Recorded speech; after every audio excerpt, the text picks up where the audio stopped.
Humman de Issaoui Fellous, mort à Fès en 1955. Oyez le récit de Humman qui s'avisa de prendre une épouse moderne au sens exact. Mais la nuit de noces, très vite, il se grisa. Humman et son père vivaient à une époque où l'ignorance avait cours sans équivoque. Les pieds toujours nus et de cordons lacés, au safah toute sa vie il l'a passé. Il bossa dur et ramassa un pécule, se paya une tunique berbère de modules, se chaussa les pieds de babouche rapiécés, enfila chemise et pantalon retroussés. De main de maître, il s'enroula sur la tête un turban si haut qui semblait avoir des crêtes. Il se laissa pousser cheveux et moustaches et des nattes qui avaient l'air de soutaches. Mais sa barbe ayant foisonné, il se rendit chez le coiffeur au quartier Chotia lieu-dit, chez Belfréha, le mémorable barbier pardi. Bien rasé, il alla chez sa mère et lui dit, « Marie-moi avec une citadine moderne, j'ai le fric, trouve la perle sans baliverne. »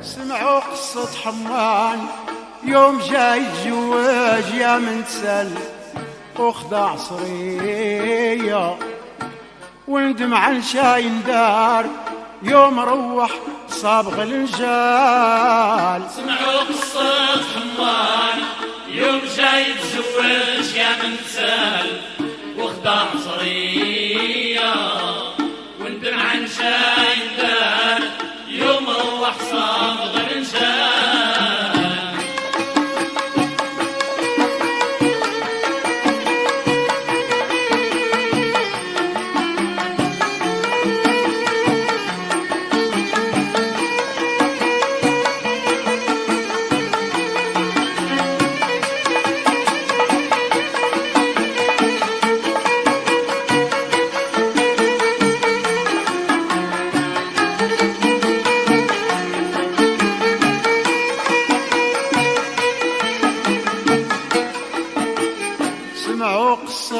حمان كان حايل هو وباه في زمان الجلية وتربى في القرناء بالحفا ومحزم بطوال وخدم حتى جمع الفلوس وشرا حنديرة كيف رادها حمدوشية دار في رجلو بالغا مطلعة وقميص وسروال وعمل رزام تبرجا لواها بالصنعة ودار ليها طاقية ثم ربى الحياة بشي عزافر وعمل عقال غوفل وجهه ومشى يا فهم الحجام اللي يوالمو الجوطية حجام رفيع الاسم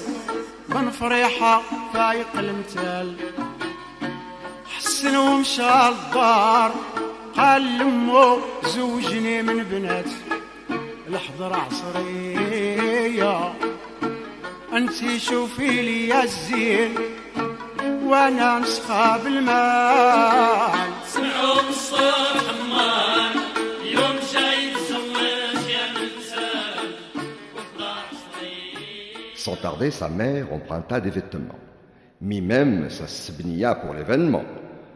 Elle enfila sa djellaba rose mais fanée et se mit à la recherche d'une fille bien née. Elle sillonna tous les quartiers grands et petits, entra dans un logis arborant sympathie. Elle y trouva une femme aussi niaise qu'elle, revêtue de tunique mais fadaise. Un vieillard au tapis au coin de la maison portait écharpe et turban et tabac prison. « Que nous veux-tu » s'écria la bonne dame. « On m'a dit que vous avez une fille, madame. J'ai un garçon fort sympathique Il veut s'unir à un bon parti, tel est son fervent désir. Sais-tu que ma fille est si belle et instruite? Sa main est demandée par des gens de mérite, qui ne lésinent point sur l'argent et la dot. Si tu avais vu mon fils, la mère chuchote, c'est un homme bien mûr et si méthodique, point de virée, de la maison à la boutique. La mère de la fille, en guise de réplique, sais-tu que ma fille est moderne et magnifique, charnue et belle depuis sa tendre jeunesse? Parle-moi du prétendant, quel est son palmarès? Parle, comment s'appelle-t-il? Que fait-il? La mère de Humman, d'un ton subtil, sois patiente, mon fils est connu dans la ville. Il est maître boucher, aux arnaques hostiles. Son nom est Humman, fils de Barlal. Quel est votre nom, votre origine tribale? Où logez-vous? Que je sache à qui j'ai affaire. Faites-moi donc un descriptif sommaire. S'empressa d'ajouter la mère de la fille. Oh, rassurez-vous, je suis d'une bonne famille. À Derbouandou, tu pourras te renseigner. Mon nom y est connu, il n'est point dédaigné. Je suis Tamou Assidi Moumen, la cheftaine, de filiation et de bravoure certaine. Je suis cartomancienne et je suis guérisseuse. Je suis également sage femme accoucheuse. Mon fils Herman interroge les bouchers, tous sans exception, et même les vachers, et tous les chevillards des abattoirs. Interroge nos voisins et les gens du square. Au quartier Richfa, vous serez bien rassurés. Humman el-Khroubti est connu dans toute la contrée. قامت يماه وطلبت الحوايج التحليقة وتم جابت سبنية وكذاك الجلابة لونها خابوري مدبل خرجت ومشات الدور على الخطبة دارت البلاد كلها في صبحية قصدات الدار لسانها رطب مأدب عمال صابت في الدار مرا بحالها بهلا وقديمة ولابسة من سورية والراجل فركنا نفايحي بالرزة والشال قالت مولات الدار ما بغيتي قالت ليها سمعت عندك صبية وانا عندي ولدي ظريف وبغى زوجة الحلال قالت يما البنت خبريني بقبيلتكم وسمية وكنية والحومة فاش انتم باش نعرف ناسي في الحال قالت يما الويل ما عرفتيني شي من غير شك انا عربية سقسي عني في درب واندو واسمي ما يجال انا طمول مقدمة بسيدي ميمون قبيلتي وبحشجية الطبيبة شوافة وقابلة عن صحاب الحال ولدي هو حمان سول عليه الجزارة جميع من غير خفية والقوادة بجميعهم وهل القرنا الفضال سول ناس الحمى كلهم يشهدوا في خريشفة شهادة جرية حمان الخربيطي كتعرفوا نساء ورجال سمعوا قصة حموان يوم جاي يتزوج يا منسان والدار صغير. Elle ajouta même, dites-moi vous aussi, dans un langage de style clair et précis, quelle est la lignée de la douce fiancée? Ne sais-tu qui je suis? tout le monde le sait. Je suis Khititor, la fille de Shawiya. Rzouk, mon père, de la Jotiya. Le père de la fiancée est adepte des Darqawa. Il portait toujours sur le chef une chéchia. Son chapelet était de couleur opale, et tout le monde l'appelait Oncle Roufal. Maintenant, c'est un vieillard paralysé, dans un coin où il ne cesse d'agoniser. Nous avons donné naissance à cet enfant, par la grâce de Dieu puissant et triomphant. Quand elle est née, nous l'avons baptisée Rqo, mais nous avons changé de prénom après coup. Elle porte le nom de Touria désormais. Des lettres et de la grammaire, elle est diplômée. قالتي مع البنت لو عرفتي حتى بنتي من بنات الوقتية ظريفة ورجيحة وناسبة حاجة كل جمال خبريني بعدا على العريس اشني هي حرفتو بلا شكية قالت يما الولد في الجواب صغالة مهال ولدي معروف في البلاد معلم الزر ليس يرضى قبحية اسمه ظاهر حمان ما خفى ولد بعلال زادت يما الولد قالت لها حتى انتوما منين الفاظ قوية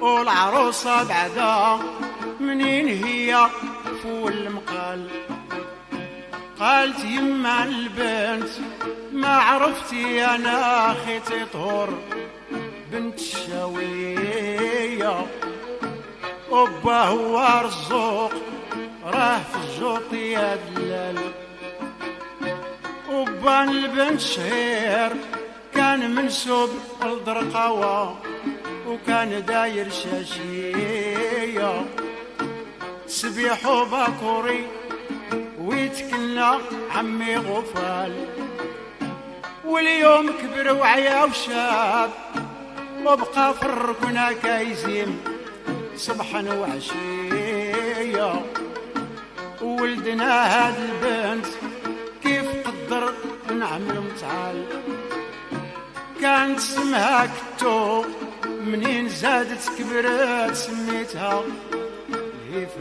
الهيفاتورية وقرات النحو على الكمال بالأدب والتفصال.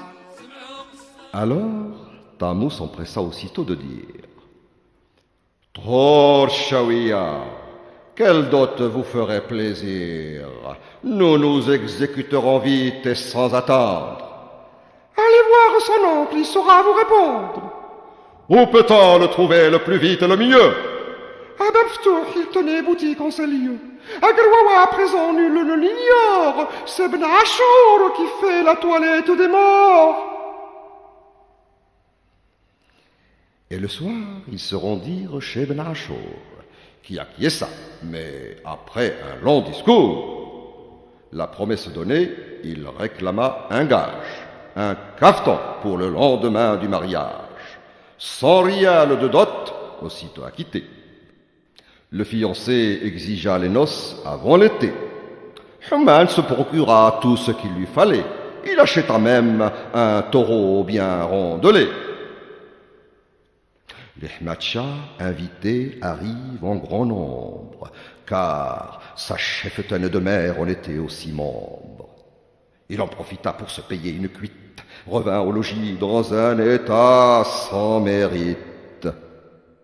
Voyant sa mère plongée dans la transe, il se laissa emporter et entra dans la danse.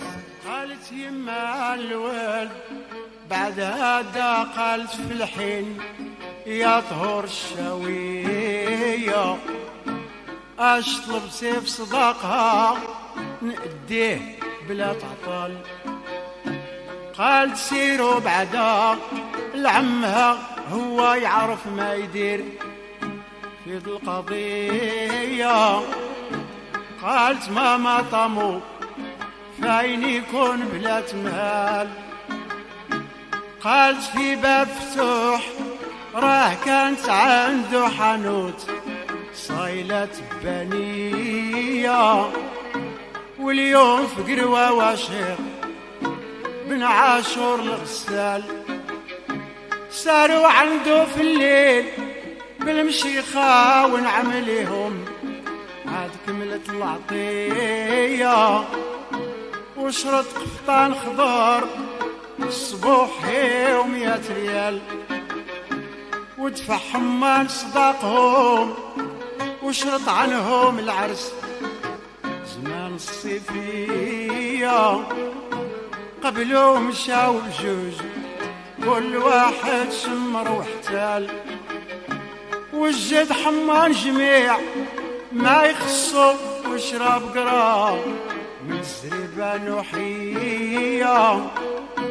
وعرض في الحين على أحمد شا جاو على الكمال.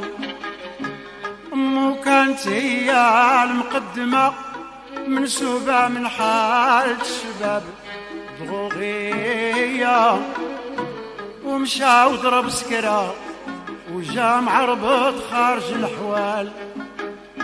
شاف بعينه يماه كتحضر مع الفقراء محزمة بالكرزية، تما هزو حالو وزاد الصف وصلوا جال. Il se frappa la tête à l'aide d'une hache, croyant qu'il exécutait une bonne tâche. Tout ensanglanté, il s'affaissa sur le sol. Le chef, se rendant compte qu'il puait l'alcool, se dit en sang fort: quelle nuit, quel désastre! Ne pouvaient le prédire même les astres. Humman resta au logis dans cet état, ivre, et tous en faisaient le bien triste constat.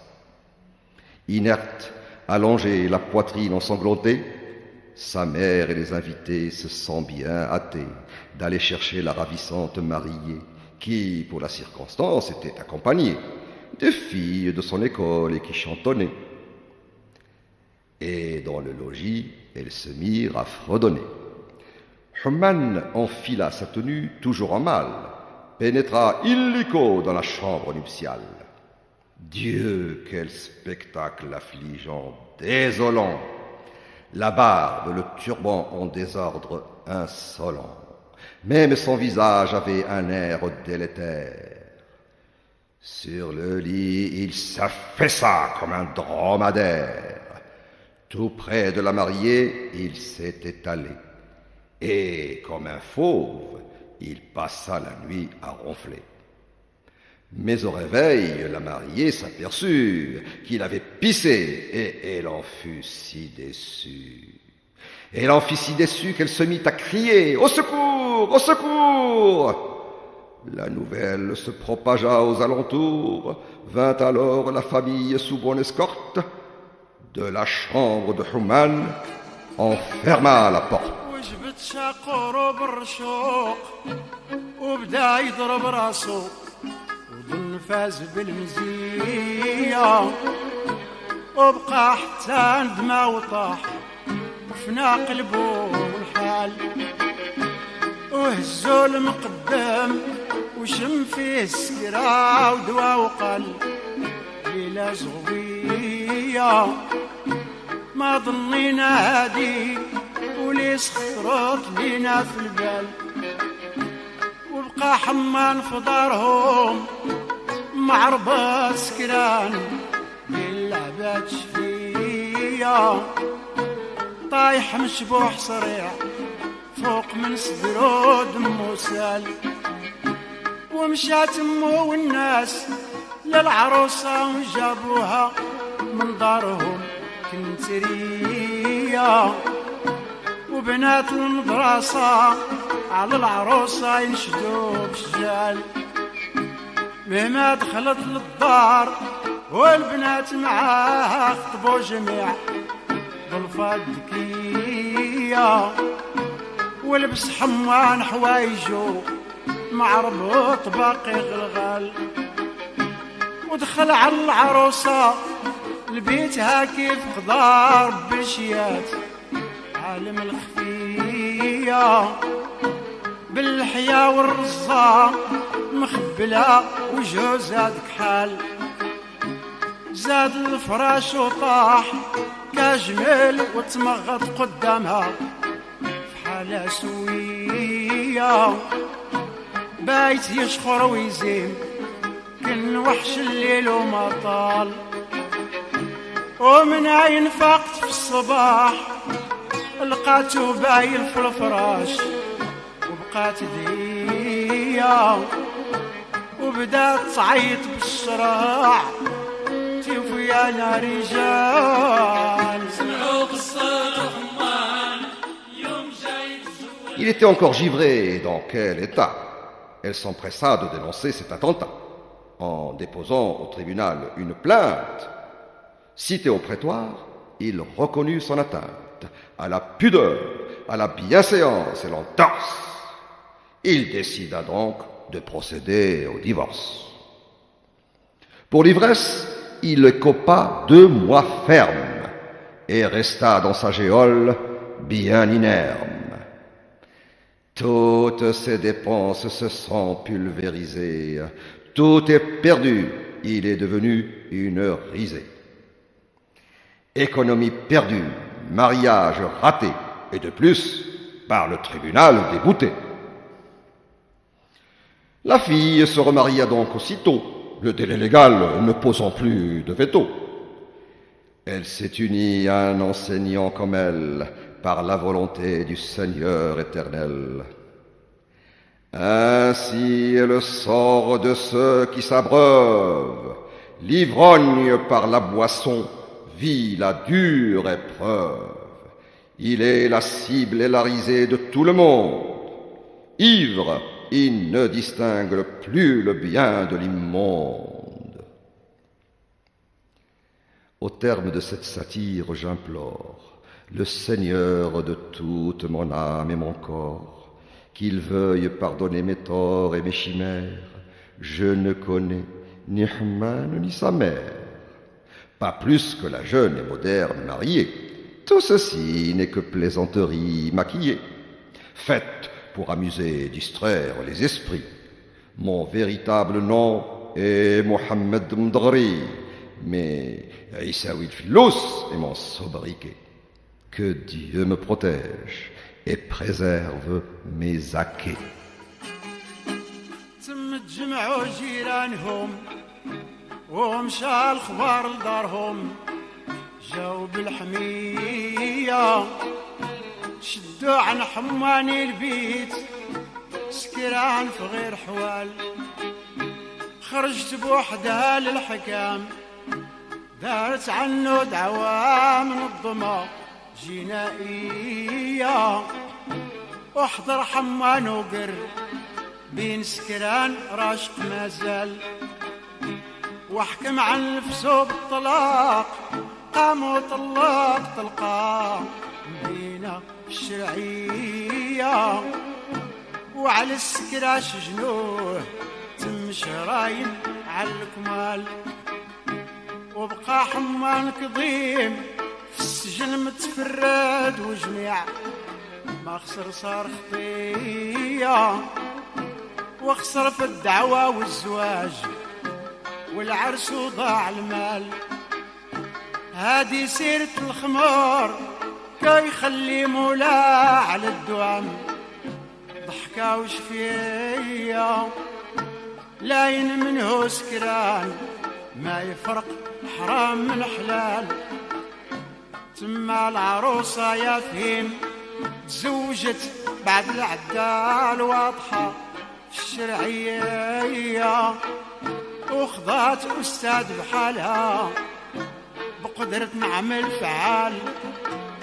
ما كان عرف حمان في زماني ولا يماه، لا عروسة عصرية هذه إلا فرجة عملتها تعجب العقال.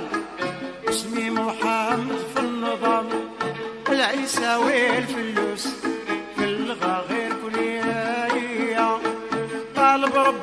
بالسر والستر فاطمة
صابغ النجار